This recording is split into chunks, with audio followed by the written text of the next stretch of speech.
Let's turn everybody into an uninformed consumer, making totally irrational choices, buying things they don't want because you got to have them because your neighbor has them. But let's destroy the market in every possible way. That's the core of the market economy. All you have to do is walk out of a classroom to see it. You go back to the classroom, they'll tell you the opposite. And you listen to the propaganda, you hear the opposite. And it's very striking the way it works. Actually, the first great modern PR operation was for the gun industry. My money. I get money from you. Money in the bank. Young money. It's a rich man's world. Now, 0.1% of the population have about 20% of the wealth. That's twice what they had when Reagan came in. For the general population, it's been mostly stagnation. And it's not just the top 0.1, sort of goes down to some sector of the population, but for about roughly 70%, it's estimated, people are getting by from paycheck to paycheck, nothing left in case of an emergency. The real male wages have basically stagnated. For non-supervisory workers, actually reduced real wages. That's over 40 years. To one or another extent, this has been happening all over the world, wherever the neoliberal policies have been imposed. Europe, it was made even worse by the austerity policies, pretty much worse by the German banks, which added more to it. You end up with a situation where people are very angry, resentful, contemptuous of institutions, looking for somebody to save them. It's perfect terrain for some demagogue to come up and say, I'm your savior, trust me. I've been seeing that here and elsewhere. It's a very dangerous situation. Yeah, this is what happened when Mussolini came to power, and Hitler too. Am I correct? Because I'm kind of getting ahead of myself, but one of the questions I had was this is what we're seeing here. It kind of foments almost like not a French Revolution of some sort, or a rise of a demagogue like a Mussolini or a Hitler on these times. Does that seem to be correct, Noam? Well, it's rather similar. I mean, I'm getting nightmares from my childhood in the early 30s. When Mussolini was before the Depression, but it was in the post-war chaos, which is rather similar. We should recall that he was pretty much admired in the United States. He was. Very much. Roosevelt called him that admirable Italian gentleman. Forbes magazine, the biggest business journal, had an issue probably around 1932 or so, with a front page headline saying, "The wops are unwopping themselves." Finally getting their act together, these crazy wops under Mussolini. Everything's kind of working. Business strongly supported him. Even some of the labor unions supported him because he was introducing what they considered a corporate state or something. It was very strange. Went through the 30s until his, actually something similar was even true of Hitler. As late as 1937, the State Department described Hitler as a moderate who was standing between the extremes of right and left and controlling the extremists on all sides and bringing Germany forward. Munich Agreement in the late 1938, which basically sold out Czechoslovakia to Hitler. Roosevelt's leading foreign policy advisor, Sumner Welles, attended it, came back with glowing reports about a new era of peace and justice coming. We actually had a consul in Berlin who was there until Pearl Harbor, then he was withdrawn, He was writing back statements saying, look, we shouldn't be too tough on Hitler, doing some bad things, but not that bad. His name was George Kennan, the leading architect of the post-war foreign policy until he was pushed out for being mild and dovish. It was a complicated period, but the basic point I think we should keep in mind is that when the Depression hit, there were basically two ways to handle the crisis. One way was the way the U.S. finally took towards moderate social democracy. It was quite successful. The other way was the way that the fascist states took. Hitler came in Austria, and we're in a kind of a similar situation. It's not identical by any means, but there's some similarities. We are facing serious crises, in fact, in many ways worse than the ones in the 50s. And there are these two ways out. Yeah, and one of my points is, Noam, and I learned this from my dad.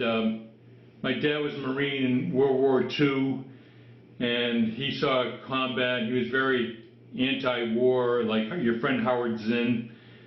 And he used to tell me that all conflicts really rooted in economic inequality. And so even today, all the rioting we see, Noam, and so on, isn't so much this based on economic inequality? What do you think? Inequality itself is a dangerous phenomenon.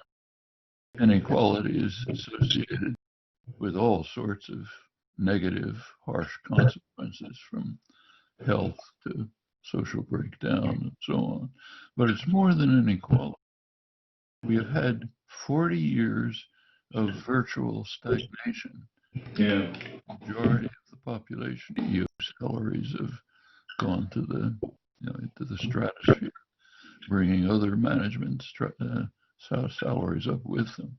University presidents are making $1 million. They come out of the faculty. It spreads over the whole society, and meanwhile, the general population is basically stagnating. It's even worse than the numbers indicate. I mean, we were supposed to have had low unemployment prior to the pandemic. A lot of talk about that. Technically, it's true, but only in a very technical sense. If you include people who just dropped out of the labor force in desperation, you look at the labor participation ratio, which dropped, count that in. Unemployment is probably around 7%. High. Furthermore, a large percent of the jobs are not real jobs. Yeah, the fake. Yeah, I agree. Somebody has a kind of job where maybe the employer will call him to show up at midnight for a shift. Maybe not. Or they have two jobs to try to survive. What's called the gig economy. Highly precarious. No benefits, no health, no support. That's a very large part, a growing part of the labor force. So that's not meanwhile, the neoliberal globalization policies, pushed particularly by Clinton, have essentially deindustrialized the country for the benefit of the great corporations. Can't blame China. China doesn't have a gun to the heads of Apple and say, please, you've got to come here and invest. They're doing it because they make money that way. The effect is that the solid union-based jobs in the United States have severely declined. Yeah. And the general effect has been very harmful to the population. We see it in the anger and the resentment, the irrationality, conspiracy theories, looking at something. Now, I have a question for you. No, I understand what it is, but so our viewers and our audience can understand this.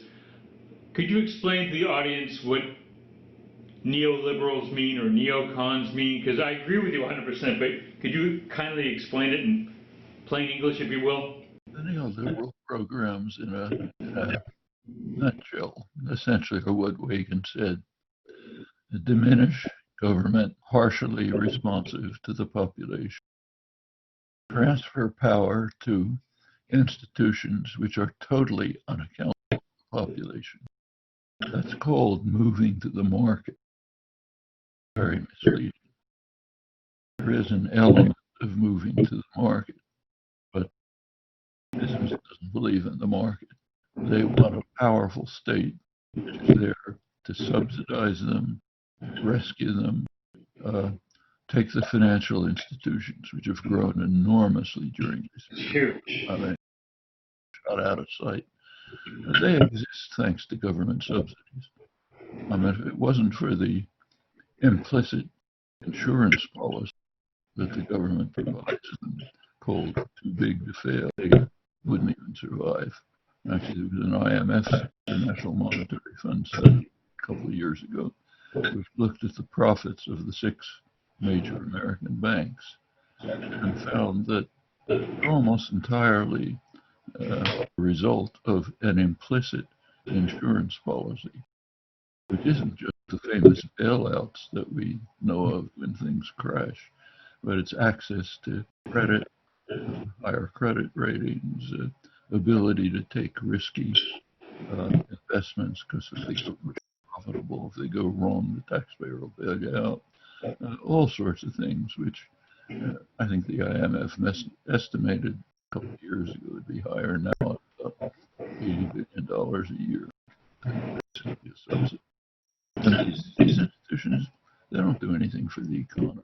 They're probably harmful to the economy in the long term. Before the crisis, 2008 crisis, they were making about 40% of corporate profit while they were busy carrying out predatory actions and selling mortgages that they knew would never be repaid, divvying them up in complicated ways so nobody could see who owned what. Big business relies on strong government support. That's always been true. It's always true. The reasons we are able to talk by internet and computers is because in the 1950s and the 1960s, the government was pouring money into research institutions like the one where I was, MIT, to develop the high-tech economy of the future. Years later, private corporations were able to pick up the results and sell personal computers. Pretty much the way it works goes way back. But neoliberalism says remove the role of the government in helping people. That's the main thing. Maintain the powerful role of the government for helping the powerful. But meanwhile, cut away at benefits, cut away at support systems, break up unions, deregulate the program for the benefit of the designers, surprisingly. So you get the results that you see. So recently that guy, David Graeber, I don't know, he was David Graeber, do you know who he was? He was the anthropologist, they called him anthropology anarchist. He was the guy who wrote the book, Debt, the First 5,000 Years. And my point is, Noam, you know, in many ways, if you look at debt the way it's being treated today, it's worse than it was in Mesopotamia 4,000 years ago. You know, if you look at it, I think in Mesopotamia, if you had a loan due, I think the maximum interest you could charge is like 30% if you paid in barley or 10% in silver.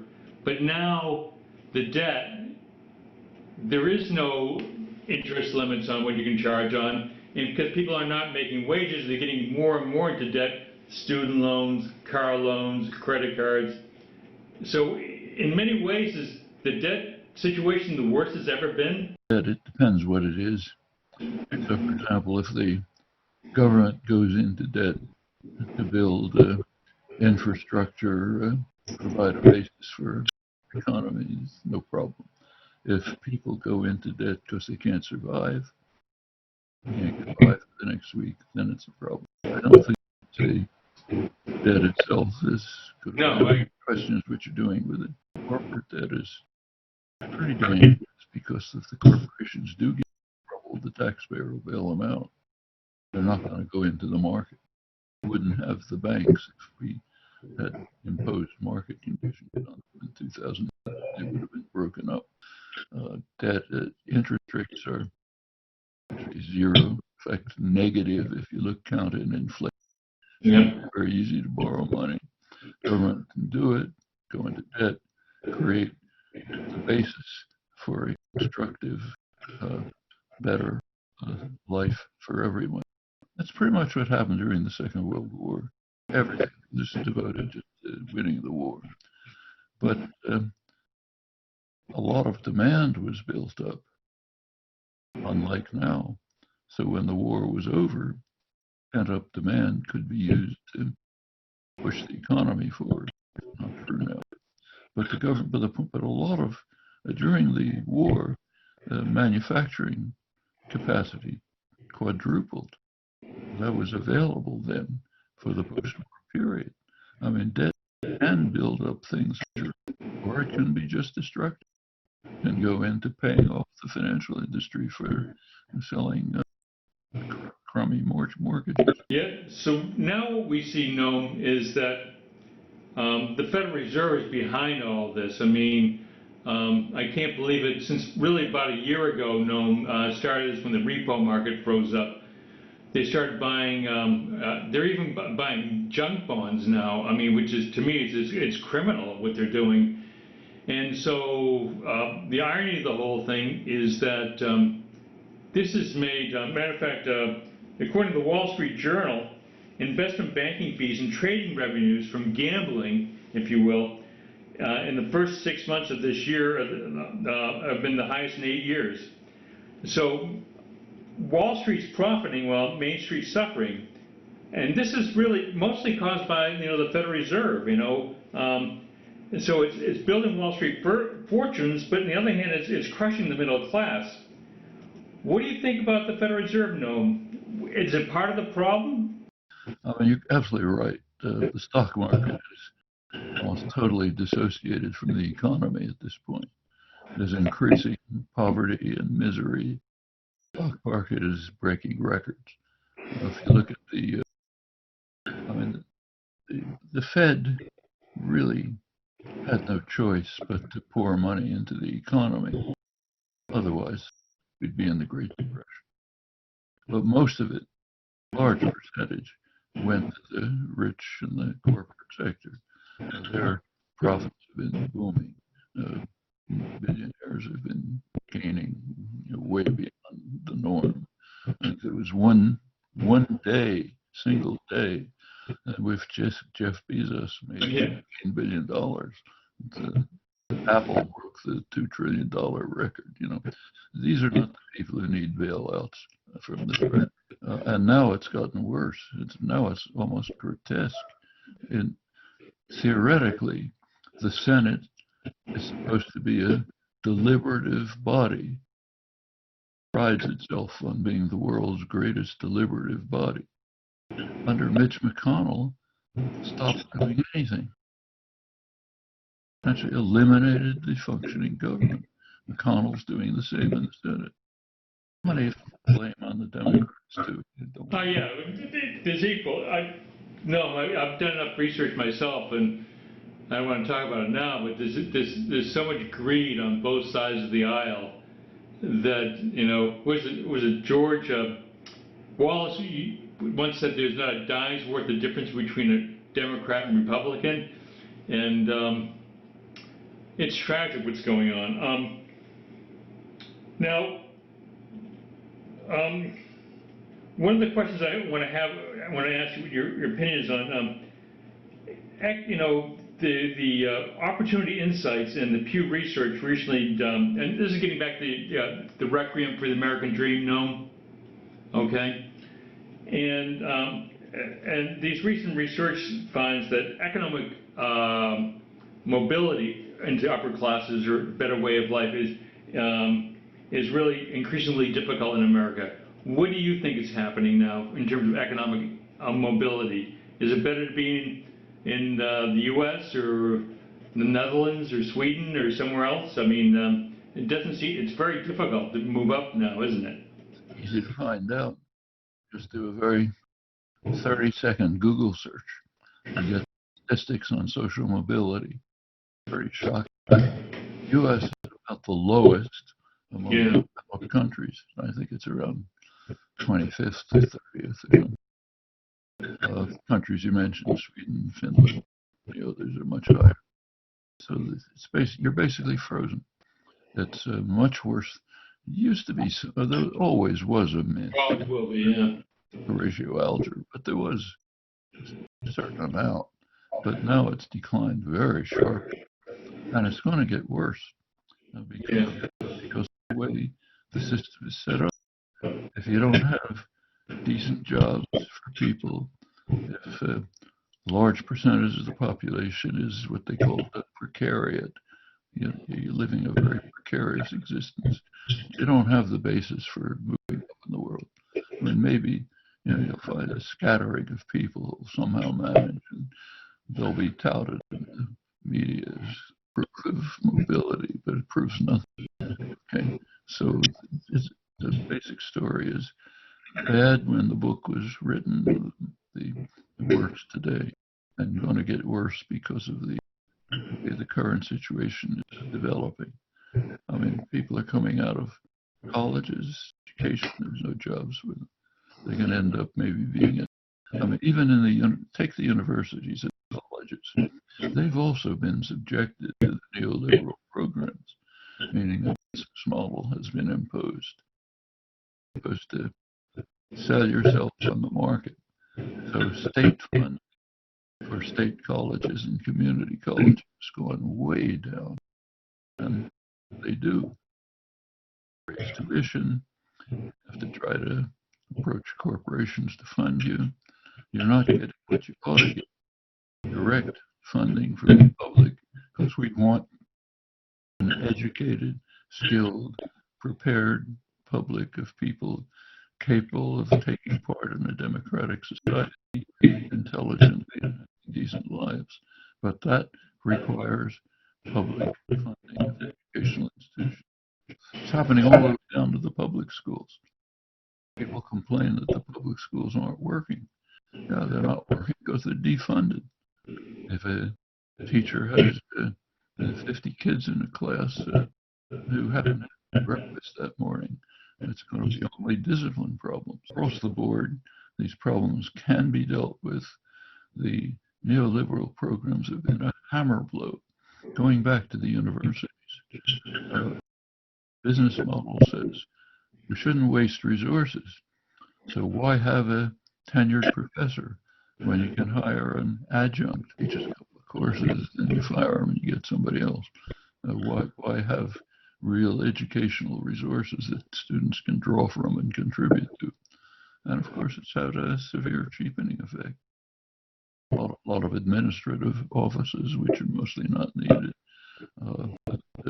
And as I said, inflated salaries for administration, but cut back on the functioning educational core of the universities, and particularly the state colleges and community colleges, the way in which a large majority of the population can find their way into a better life and a better world.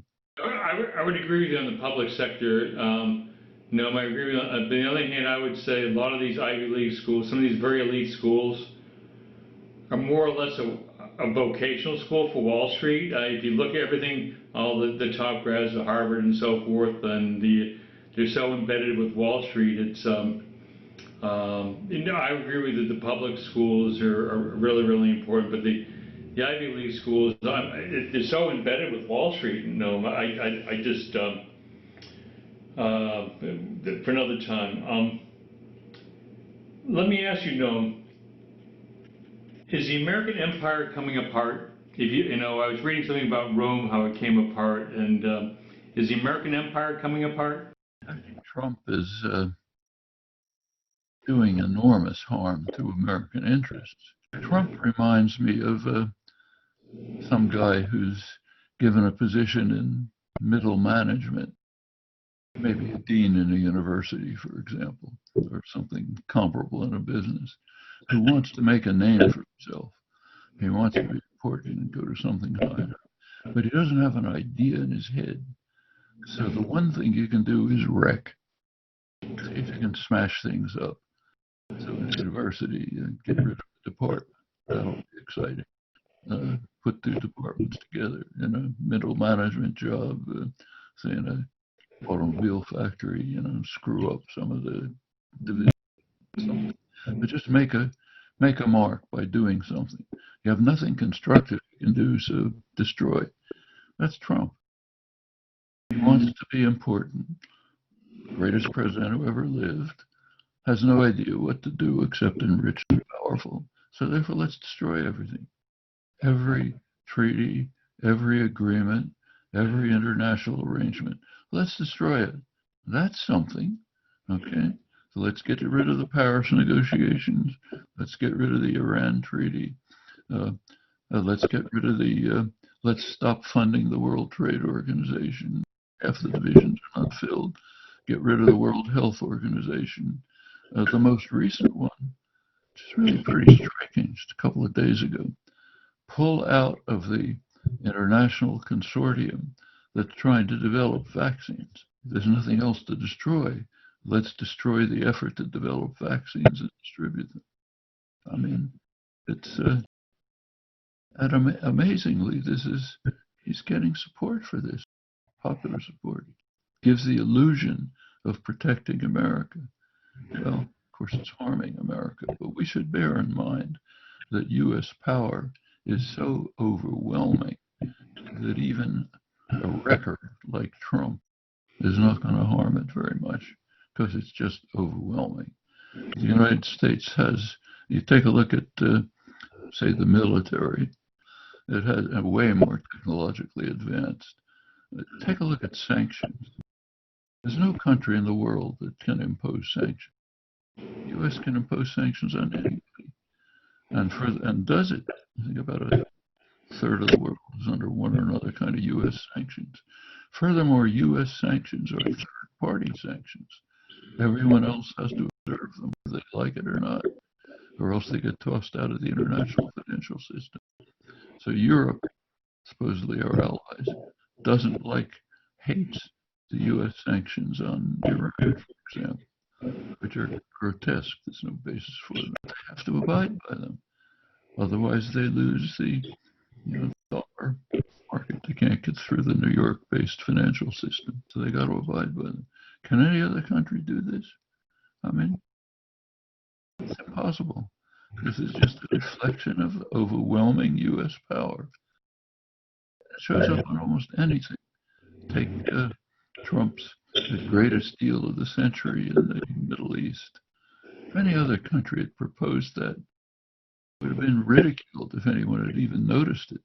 So ludicrous. When the U.S. proposes it, that's the law. Everybody has to abide by it and try to accommodate to it. Take a look at wealth. Economists measure economic wealth by gross domestic product, but that's kind of an outdated measure. It doesn't work that way in a globalized economy.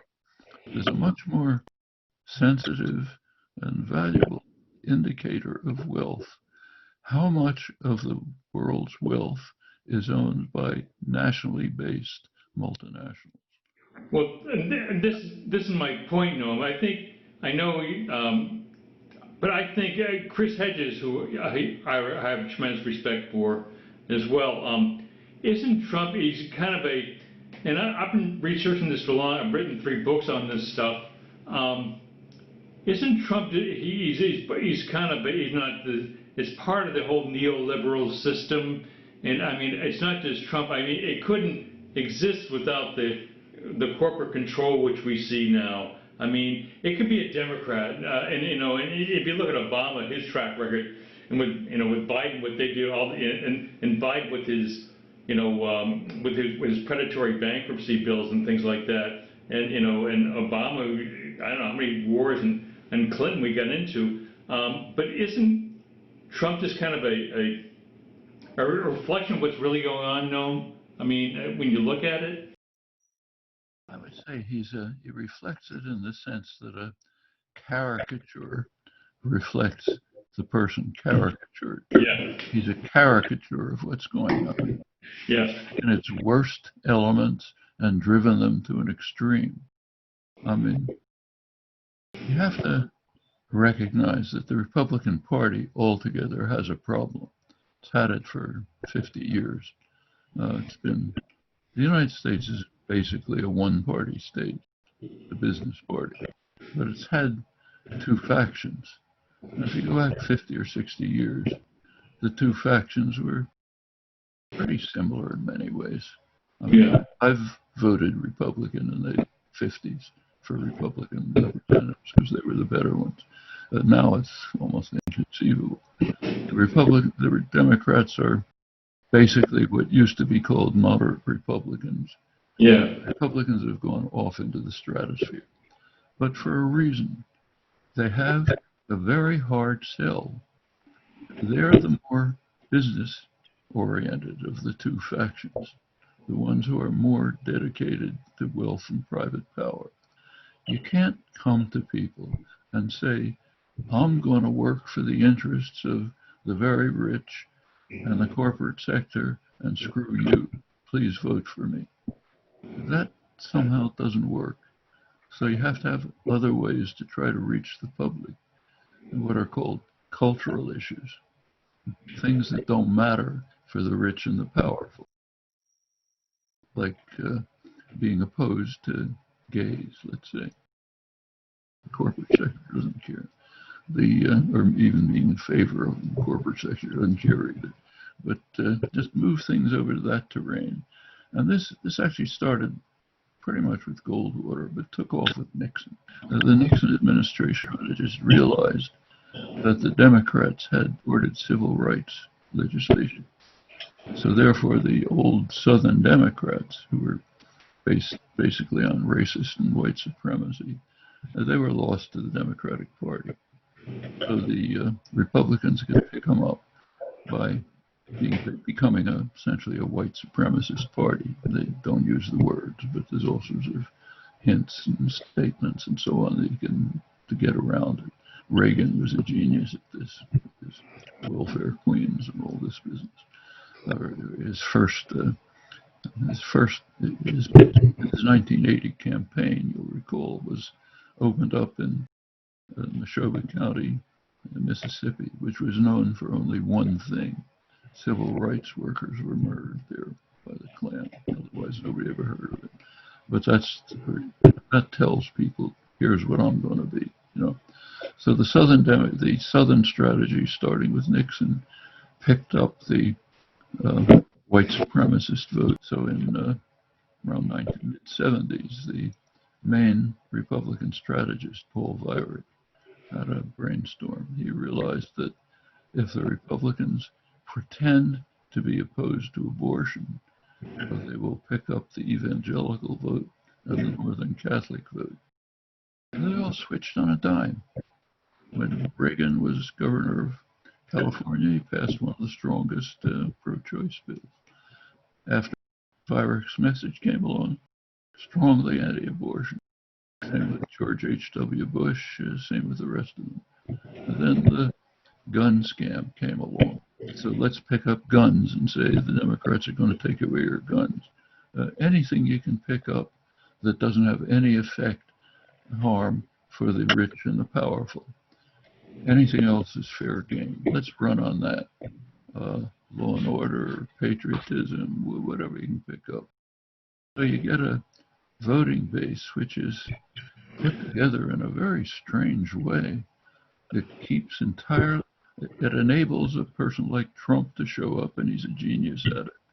Oh, he's good at it, you know. A banner with one hand saying, I'm your savior, I'm going to defend you from the elites, I'm going to save your way of life, vote for me. Other hand, stab you in the back. Other dictators have done it, and he carries it off very effectively. Now we're getting to something else. Trump has made it pretty clear that if he doesn't like the outcome of the election, he's going to stay on. Nothing like that has happened in the history of parliamentary democracy. We don't know what's going to happen. But after purging the executive, nullifying the Senate, essentially turning the party into pawns of his personal will. This is the next step. I skipped one interesting case, just came out this morning, getting the Justice Department to fend for you in a case against you. There's a case coming up against Trump, goes back to rape charges and libel. So now the Justice Department said, we'll defend him. And I guess if they lose the case, maybe the whole country has to go into jail. I don't know how that works. No, one of the things I'm trying to get to is that people save within an economy, which I think is very, very important. And I remember I've been in financial services close to 40 years now. And years ago we used to have safety and things like that, but now you're seeing things like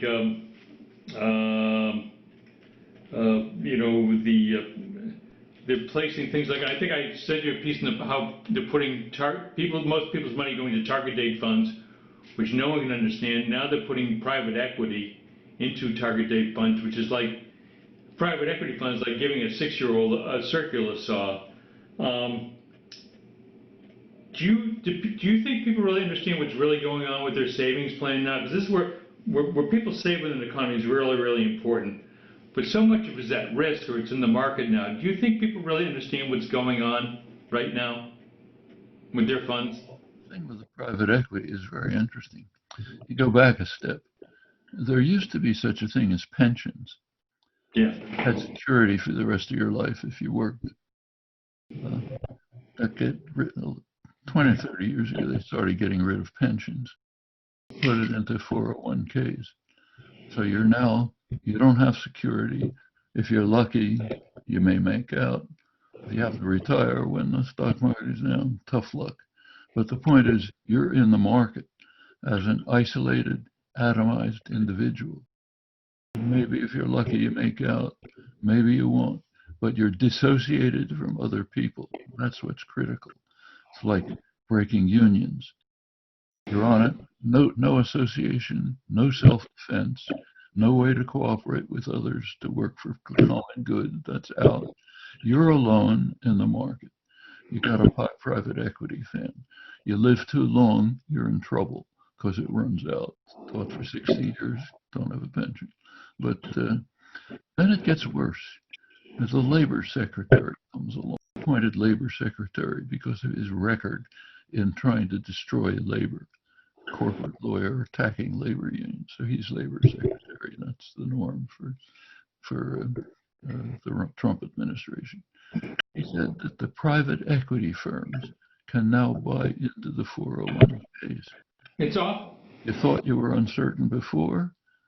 Oh boy. You could tell me better than I can tell you. This is saying, tough luck, you guys. You're just the population. And nothing for you. It's all going to go into the hands of the vultures. They'll be in charge of your fate. You don't know what's going on. You don't even know what's going on with the 401ks. You have no idea. With now, it's just out of sight. So let's do whatever we can to harm the general population and enrich the vultures who are making out like bandits. And that's basically the economic policy. Yeah, and that's, so that's why I'm telling people they should be prudent, and learn. Where did you grow up? In Pennsylvania? I'm trying to think. Where did you grow up? Pennsylvania, Noam? But I lived all my life in Massachusetts. Yeah, but when your parents were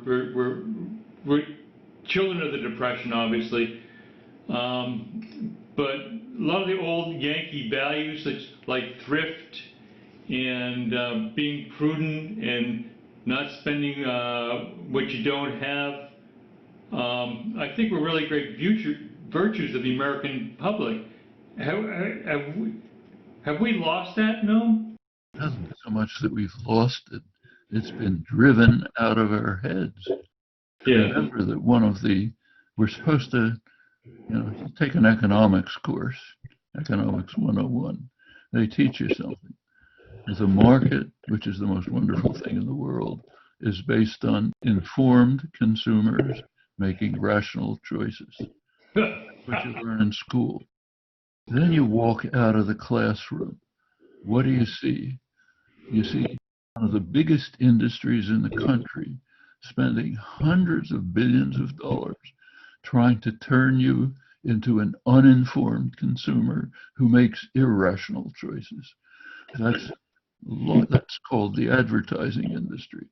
I mean, if we had a market system, an ad for, say, a Ford car would be a statement of what the characteristics of the car are, and then a report from Consumer Reports giving a critical discussion of what the car is. That would get an informed consumer who could make a rational choice. That's not what you see on television. You see some football star, Hollywood hero, or something, model on a car that's going up into the sky doing amazing things. So let's turn everybody into an uninformed consumer, making totally irrational choices, buying things they don't want because you got to have them because your neighbor has them. But let's destroy the market in every possible way. That's the core of the market economy. All you have to do is walk out of a classroom to see it. You go back to the classroom, they'll tell you the opposite. And you listen to the propaganda, you hear the opposite. And it's very striking the way it works. Actually, the first great modern PR operation was for the gun industry. You go back to the late 19th century. After the Civil War, the big gun manufacturers had lost their market. They were selling to the government these fancy military stuff. I mean, it was an agricultural society. You know, every farmer had a gun, but he didn't want the fancy Winchester rifles or whatever. He wanted some cheap musket that he could drive coyotes away with. So they're not a market. European wars had damped down, so the European countries were buying the fancy guns. So the gun manufacturers had to do something. What they did was interesting. They created the first great PR campaign, which began by designing a totally mythical picture of the Wild West, with sheriffs fast on the draw, and Wyatt Earp and Buffalo Bill. The stuff I believed when I was a 10-year-old kid and we played cowboy and Indian. It's all invented. The West was never like that. Cowboys were mostly people that couldn't get a job, so they pushed cattle around. But it was all of this stuff was created, and then there was a bottom line. If your son doesn't have a Winchester rifle, he's not a real man. You got to buy your son a fancy rifle, and buy your daughter a little pink revolver, a Colt revolver, so she can protect herself. And this huge thing developed. It created a gun culture. That got worse in 2008, when maybe one of the most dishonest Supreme Court decisions I can think of, Scalia's decision, turned the Second Amendment into Holy Writ. It changed completely the way it had been interpreted for 100 years. And now, if you do a poll, ask people what's in the Constitution, most people will tell you the Second Amendment. They don't know anything else, but that's it. So on top of a huge propaganda campaign, which created a fake culture, which people have had drilled into them. The markets always go up. There's always state. They have the Supreme Court telling you this is the 11th commandment. Okay, so you have a gun culture. Trump, if you notice, in every one of Trump's talks, even if it's totally irrelevant, he'll bring in the Second Amendment. Talk about some other topic. You say, if you don't vote for me, you're going to lose the Second Amendment. But that's one of the buttons you can push now. This was later picked up by the tobacco industry, the Marlboro Man. The Marlboro Man, remember that? Yeah, smoking. But that's the core of the economy. So going back to your question, yes, there used to be things like buying what you needed, doing what's important, saving for the future, and people still try to some extent. But you're living in a culture where you're actually totally bombarded with efforts to turn you into a mindless, self-destructive consumer. And the way this is done is you look at the details, it's really shocking. Like about, I think, 20 or 30 years ago, advertisers realized that there's a market they're not tapping because it doesn't have any money. Children don't have money, and we're not going after them. So a new branch of the advertising industry was created, happening all over. By now, take the manufacturing, which was about the major media. But now, young kids, how do they get their news?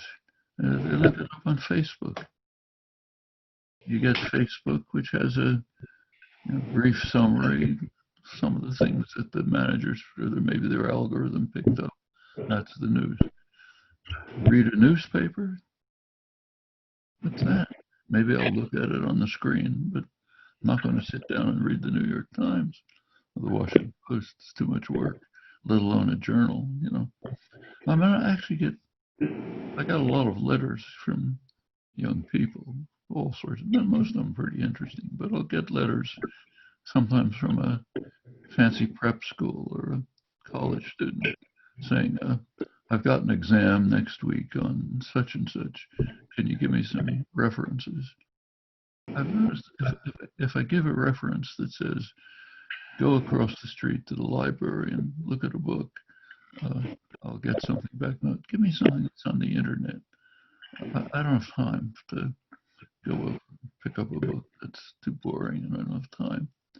It's that kind of thing is happening all over the society. And sometimes you see it in really weird ways. Like there are universities now which have put plaques on the sidewalk saying, look up. In other words, don't just look into that thing in your hand where you're having 10 conversations with people you think are your friends and say, I had an exam this morning. And they'll say, do good and stuff. It's turning into a culture that's very strange, alienated, isolated. By no means the whole story. I mean, just take a look at what's happening on the streets. The Black Lives Matter protests are the biggest social movement in U.S. history. Enormous popular support, way beyond the civil rights movement. Young activists of pushing hard to get some concern in the political parties for dealing with the tremendous environmental crisis. Mostly young people. That's the other side of the coin. And it's really a question which is going to be the dominant force. Open question. Noam, this has been fantastic. Are you working on any new projects? We're going to have to wrap this up, but are you working on any new projects now? Are you working on any new books? You're always busy, and keep going, man, Are you working on any new projects? Two hemispheres to the brain. One of them is on this stuff, one is on scientific work, and there's really interesting new stuff going on. If I get a couple hours today, I'll do some work on it. So it's both going on the same time. That's wonderful. So, again, this has been my pleasure to have Professor Noam Chomsky as my guest today. He's going to be on the Economic Warrior Show. My name is Barry James Dyke. You can find out more about me by going to barrymjamesdyke.com. Noam, this has been a wonderful thing, and particularly I want to thank you so much, and also your insight just on the manufacturing and the brainwashing of the American public and the world public for that matter. And I'm so grateful to have you on today. And this has been a long time since Danny Schechter years ago said, you got to contact Noam Chomsky, he'd love your research. So got to rush off to the next interview beginning in 1 minute. He counted on America to be passive. He counted wrong.